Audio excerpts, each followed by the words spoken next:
ನಾಗೇಂದ್ರ ರಾಜೀನಾಮೆ ಕೊಟ್ಟಿದ್ದಾರೆ ಅಂತ ತಿಳಿಸಿದೆ.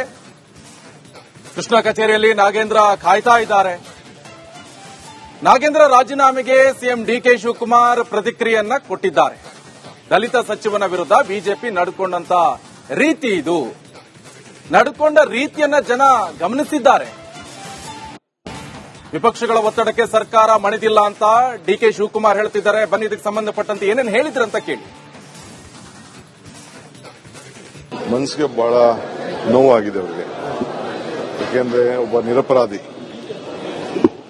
ನಾನು ಪರಿಶೀಲನೆ ಮಾಡಿದ್ದವನು, ನಾನು ಎಲ್ಲ ರಿಪೋರ್ಟು ನೋಡಿದ್ದವನು, ಎಲ್ಲರ ಜೊತೆ ಚರ್ಚೆ ಮಾಡಿ. ಈಗ ನನಗೆ ಫೋನ್ ಮಾಡಿ ಹೇಳಿದ್ರು ನನ್ನ ಭೇಟಿಗೆ ಕಾಯ್ತಾ ಇದ್ದಾರೆ.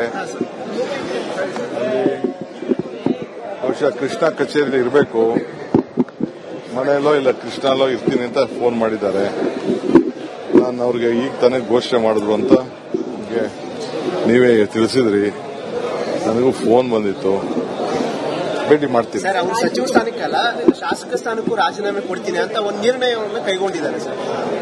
ಅವರು ಮನಸ್ಸಿಗೆ ಬಹಳ ನೋವಾಗಿದೆ ಅವರಿಗೆ. ಯಾಕೆಂದ್ರೆ ಒಬ್ಬ ನಿರಪರಾಧಿ. ನಾನು ಪರಿಶೀಲನೆ ಮಾಡಿದ್ದವನು, ನಾನು ಎಲ್ಲ ರಿಪೋರ್ಟು ನೋಡಿದ್ದವನು, ಎಲ್ಲರ ಜೊತೆ ಚರ್ಚೆ ಮಾಡಿದ್ದೇನೆ. ಸೊ ಅವನ್ನ ಅಪರಾಧಿ ಸ್ಥಾನದಲ್ಲಿ ಸೇರಿ ಈ ರೀತಿ ಒಬ್ಬ ದಲಿತ, ಒಬ್ಬ 4 ಬಾರಿ ಗೆದ್ದಂತ ಒಬ್ಬನಿಗೆ ಬಿಜೆಪಿಯವರು ನಡ್ಕೊಂಡಂತ ರೀತಿ ಇದೆಯಲ್ಲ, ಅದು ದೃಶ್ಯದಲ್ಲಿ ಗಮನಿಸ್ತಾ ಇದ್ರಿ. ನೇರ ಪ್ರಸಾರದ ದೃಶ್ಯಗಳು. ಮುಖ್ಯಮಂತ್ರಿಗಳ ನಿವಾಸಕ್ಕೆ ಬಹುಶಃ ಡಿಕೆ ಶಿವಕುಮಾರ್ ಅವರ ಆಗಮನ.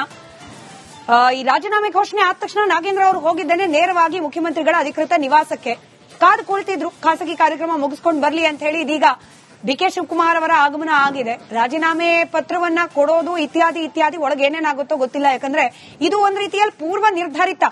ನಾಗೇಂದ್ರ ಅವರು ರಾಜೀನಾಮೆ ಕೊಟ್ಟೇ ಕೊಡ್ತಾರೆ ಅನ್ನೋ ಡಿಕೆ ಶಿವಕುಮಾರ್ ಅವರಿಗೂ ಗೊತ್ತಿತ್ತು. ಪಡಿಲೇಬೇಕು ಅನ್ನೋ ಅನಿವಾರ್ಯತೆ ಇದೆ ಅನ್ನೋದು ಕೂಡ ಕಾಂಗ್ರೆಸ್ನ ಹೈಕಮಾಂಡ್ಗೆ ಗೊತ್ತಿದ್ದು. ಈಗೇನಿದ್ರು ಮಾತುಕತೆ ಮುಂದೇನು ಅನ್ನೋದ್ರ ಬಗ್ಗೆ ಆಗಬಹುದು, ಅಥವಾ ಈಗಾಗಿರುವ ಡ್ಯಾಮೇಜ್ ಅನ್ನ ಕಂಟ್ರೋಲ್ ಹೇಗೆ ಮಾಡಬೇಕು ಅನ್ನೋ ನಿಟ್ಟಿನಲ್ಲಿ ಮಾತುಕತೆಗಳಾಗಬಹುದು ಬಹುಶಃ.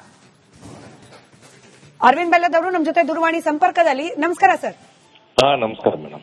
ಮನುವಾದಿಗಳಾದ ಬಿಜೆಪಿಗರು ಇಲ್ಲದ ವಿಚಾರವನ್ನ ಇದೆ ಅಂತ ಹೇಳಿ ಪಡೆದಿರುವ ರಾಜೀನಾಮೆ ಪಂಥಾಹ್ವಾನ ನೀಡ್ತಾ ಇದ್ದೇನೆ, ಬರ್ಲಿ ಜನತಾ ನ್ಯಾಯಾಲಯಕ್ಕೆ, ಇದನ್ನೇ ಹೇಳಿದ್ದು ನಾಗೇಂದ್ರ ಅವರು.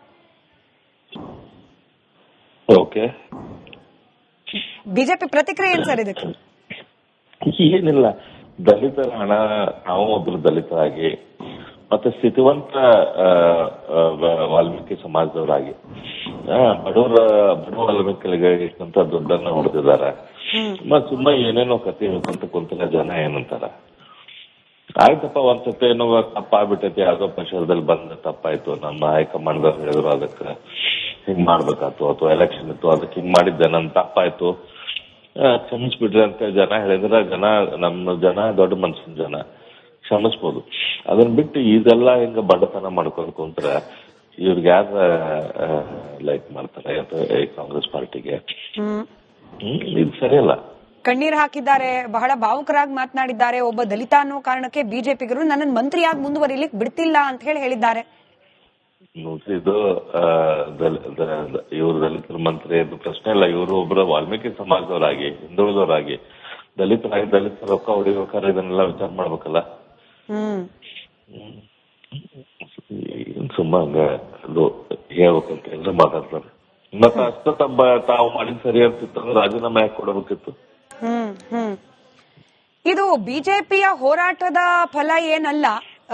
100 ಹಾರ್ಸ್ ಪವರ್ ಅಲ್ಲಿ ಮುನ್ನುಗ್ತಾ ಇರುವ ಡಿಕೆ ಶಿವಕುಮಾರ್ ಅವರ ಸರ್ಕಾರಕ್ಕೆ ತೊಂದರೆ ಆಗಬಾರ್ದು ಅನ್ನೋ ಕಾರಣಕ್ಕೆ ನಾನೇ ಕೊಡ್ತಿರೋ ರಾಜೀನಾಮೆ, ಸ್ವ ಇಚ್ಛೆಯ ರಾಜೀನಾಮೆ. ನಾಗೇಂದ್ರ ಅವ್ರ ಮಾತು ಎರಡೂ ಅವರೇ ಹೇಳ್ತಾರಲ್ಲ. ಡಿ ಕೆ ಶಿವಕುಮಾರ್ ಅವರ ಸರ್ಕಾರಕ್ಕೆ ಯಾಕೆ ತೊಂದರೆ ಆಗ್ತೈತಿ? ಬಿಜೆಪಿ ಹೋರಾಟದಿಂದನೂ ತೊಂದರೆ ಅಲ್ಲ. ಅದ್ರ ಸಂಬಂಧ ಡಿ ಕೆ ಶಿವಕುಮಾರ್ ಹೇಳಿದಾರೆ ರಾಜೀನಾಮೆ ಕೊಡಪ್ಪ ಅಂತ ಹೇಳಿ. ಹೈಕಮಾಂಡ್ ಹೇಳಿದ್ದಾರೆ, ಆಯ್ತು ನೀನ್ ಬಲಿ ಕೊಡ್ತೀವಿ, ಇಲ್ಲಕ್ಕೆ ನಾವು ಬಲಿ ಬೀಳ್ತೇವೆ ಅಂತ ಹೇಳಿ. ಹಾಗಾಗಿ ರಾಜೀನಾಮೆ ಕೊಟ್ಟಿದ್ದಾರೆ. ಇದೇನು ಸ್ವಚ್ಛಂದ ಕೊಟ್ಟಿದ್ದಲ್ಲ ಏನಲ್ಲ. ಈಗ ಪಾದಯಾತ್ರೆ ಬರಗಾಲದ ತೊಂದರೆ ಇದೆ. ಈಗ ಬರಗಾಲದ ಬಗ್ಗೆ ನಾವು ಮಾತಾಡ್ಬೇಕು. ರಾಜೀನಾಮೆ ಬರಗಾಲಕ್ಕೆ ಚರ್ಚೆ ಮಾಡ್ರಿ ಅಂದ್ರು ಅವಾಗ ಕೇಳಿಲ್ಲ. ಪಾದಯಾತ್ರೆ ಏನ್ ಸರ್ ಮುಂದುವರಿಯತ್ತಾ ಹೆಂಗೆ? ವಿಜಯೇಂದ್ರ ಅವರು ಶಿವಮೊಗ್ಗದಲ್ಲಿ ರಿಯಾಕ್ಟ್ ಮಾಡಿದ್ದಾರೆ, ನಾವು ಪಾದಯಾತ್ರೆ ಮಾಡ್ತೀವಿ ಅಂತ ಹೇಳಿ. ಬಟ್ ಈಗ ರಾಜೀನಾಮೆ ಆಯ್ತಲ್ಲ, ಮತ್ತೆ ಯಾಕೆ ಅನ್ನೋ ಪ್ರಶ್ನೆ. ಅದ ನೋಡೋಣ, ಅದನ್ನೆಲ್ಲಾರು ಕೂಡ ವಿಚಾರ ಮಾಡ್ತೈತೆ. Right right. ಧನ್ಯವಾದ ಅರವಿಂದ್ ಬೆಲ್ಲದ್ ಅವರೇ, ರಿಪಬ್ಲಿಕ್ ಕನ್ನಡದ ಜೊತೆಯಲ್ಲಿ ಮಾತನಾಡಿದಕ್ಕೆ. ಇದು ಅರವಿಂದ್ ಬೆಲ್ಲದ್ ಅವರ ಪ್ರತಿಕ್ರಿಯೆ. ಡಿಕೆ ಶಿವಕುಮಾರ್ ಅವರ ಸರ್ಕಾರಕ್ಕೆ ಕಳಂಕ ಆಗಬಾರ್ದು ಅನ್ನೋ ಕಾರಣಕ್ಕೆ ರಾಜೀನಾಮೆ ಕೊಡ್ತಿದ್ದೀನಿ ಅಂತ ಹೇಳಿದ್ದಾರೆ. ಹಾಗಾದ್ರೆ ಕಳಂಕ ಯಾಕೆ ಬರುತ್ತೆ? ತಪ್ಪೇ ಮಾಡಿಲ್ಲ ಅನ್ನೋಂಗಿದ್ರೆ, ಈ ಹಗರಣದಲ್ಲಿ ಪಾಲುದಾರ ಅಲ್ಲವೇ ಅಲ್ಲ ಅನ್ನೋಂಗಿದ್ರೆ ಕಳಂಕ ಬರುತ್ತೆ ಅನ್ನೋ ಆ ಅಂಜು ಅಳುಕು ಯಾಕಿರ್ಬೇಕಾಗಿತ್ತು? ತಪ್ಪು ಆಗಿದೆ ಅನ್ನೋದು ಗೊತ್ತಿರೋದಕ್ಕೇನೆ ಇದೀಗ ಕೆಳಗಿಳಿಬೇಕು ಅನ್ನೋ ನಿರ್ಧಾರಕ್ಕೆ ಬಂದಿರೋದು. ಬಿಜೆಪಿ ಪಾದಯಾತ್ರೆ ಮಾಡಬೇಕಾ ಬೇಡವಾ ಮುಂದಿನ ದಿನಗಳಲ್ಲಿ ಅದ್ರ ಬಗ್ಗೆ ನಾವು ಕುಲಂಕುಷವಾಗಿ ನಿರ್ಧಾರ ಮಾಡ್ತೀವಿ. ಹಾಗೆ ವರಿಷ್ಠ ನಾಯಕರು ಏನ್ ಹೇಳ್ತಾರೆ ಅದನ್ನ ಕೇಳೋ ಪ್ರಯತ್ನವನ್ನ ಮಾಡ್ತೀವಿ ಅಂತ ಹೇಳಿ ಅರವಿಂದ್ ಬೆಲ್ಲದ್ ಅವರು ರಿಪಬ್ಲಿಕ್ ಕನ್ನಡಕ್ಕೆ ಪ್ರತಿಕ್ರಿಯೆ ನೀಡಿದ್ದಾರೆ.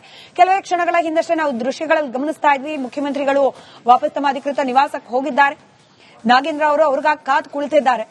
ನಾಗೇಂದ್ರ ಅವರ ಜೊತೆಯಲ್ಲಿ ಮಾತುಕತೆಯನ್ನ ನಡೆಸುತ್ತಾರೆ ಮುಖ್ಯಮಂತ್ರಿ ಡಿಕೆ ಶಿವಕುಮಾರ್.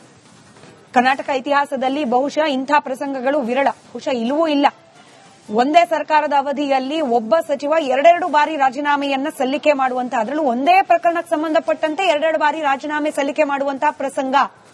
12ನೇ ತಾರೀಕಿಂದ 25ನೇ ತಾರೀಕುವರೆಗೂ ಅಷ್ಟೇ ನಾಗೇಂದ್ರ ಅವರಿಗೆ ಮಂತ್ರಿಯಾಗಿರ್ಲಿಕ್ಕೆ, ಬಹುಶಃ ಮಂತ್ರಿ ಸ್ಥಾನದಲ್ಲಿ ಮಾಡಬೇಕಾದ ಕರ್ತವ್ಯಗಳನ್ನ ಮಾಡಲಿಕ್ಕೆ, ಅವ್ರಿಗಿರುವ ಅಧಿಕಾರವನ್ನು ಉಪಯೋಗ ಮಾಡ್ಕೊಳ್ಳಿಕ್ಕೂ ಅವಕಾಶ ಆಯ್ತೋ ಇಲ್ಲೋ ಗೊತ್ತಿಲ್ಲ. ಯಾಕಂದ್ರೆ ನಾಗೇಂದ್ರ ಅವ್ರ ಪ್ರಮಾಣ ವಚನ ಅನ್ನೋ ಸುದ್ದಿ ಬಂದ ಕ್ಷಣದಿಂದಲೂ ಕೂಡ ವಿರೋಧ ಪಕ್ಷಗಳು ಇದನ್ನು ಅಪೋಸ್ ಮಾಡ್ತಲೇ ಬಂದ್ವು. ಹೋರಾಟ ಪ್ರತಿಭಟನೆಗಳು ಸದನದ ಒಳಗೆ ಹೊರಗೆ ಎರಡೂ ಕಡೆ ಆಗಿದ್ದನ್ನ ನಾವು ಗಮನಿಸಿದ್ವಿ.